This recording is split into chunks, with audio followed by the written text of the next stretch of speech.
హల్లెలూయా. స్తుతి ఆరాధనలకు వెళ్ళే మునుపు ఫ్రెడన్ కోసం ప్రార్థన చేద్దాం.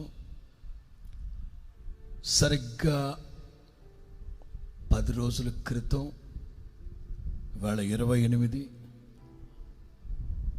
18వ తారీఖు శనివారం ఉదయం 7:30 అప్పుడు కర్నూలులో యాక్సిడెంట్ జరిగింది. శనివారం, ఆదివారం కర్నూలులోనే హాస్పిటల్లో ఉంచారు. ఆదివారం మధ్యరాత్రి మెరుగైన వైద్యం కోసం హైదరాబాద్ తీసుకువెళ్ళారు. గత సోమవారం నుంచి హైదరాబాద్లోనే ఉన్నారు. విరిగిపోయిన ఎముకలు వాటన్నిటిని ప్రక్కన పెడితే 2 నెలల తరువాత వాటి సంగతి చూస్తానన్నారు. ఈలోపు కిడ్నీ ప్రాబ్లం రావడం, అది కొంచెం క్లియర్ అవ్వడం, ముఖ్యమైన రక్తనాళాలు కట్ అయిపోతే వాటికి బైపాస్ సర్జరీ చేశారు. అవి కూడా సెట్ అయినాయి.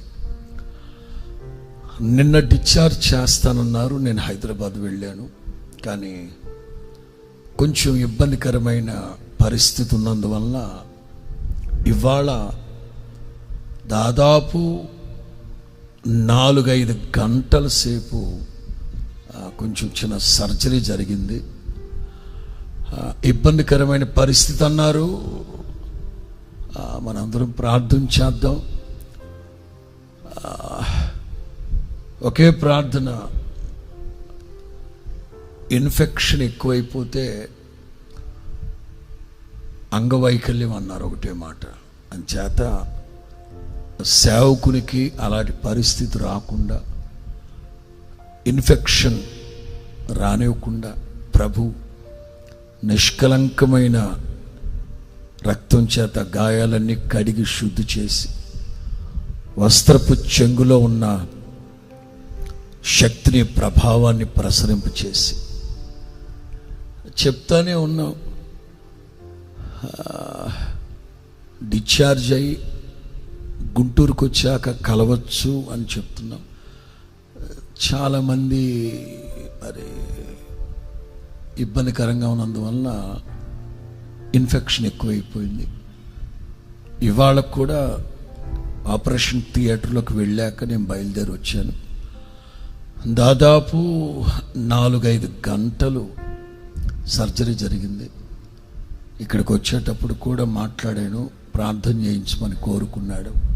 అందరం కలిసి ఫ్రెడన్ కోసం ప్రార్థన చేద్దాం. సేవకుల యొక్క స్వస్థతని, ఆరోగ్యాన్ని, క్షేమాన్ని కోరుకున్న తండ్రి ఫ్రెడన్కి మంచి ఆరోగ్యం ఇచ్చేటట్లుగా అందరూ, లైవ్లో ఉన్న వాళ్ళందరూ కూడా దయచేసి మోకరించండి. అందరం కలిసి ప్రార్థన చేద్దాం. చెప్పండి, హైదరాబాద్లో హాస్పిటల్లో మీ సేవకుడు ఉన్నాడు నాయన, జ్ఞాపకం చేసుకోండి తండ్రి, జ్ఞాపకం చేసుకోండి నాయన. ప్రార్థన అందరూ తండ్రి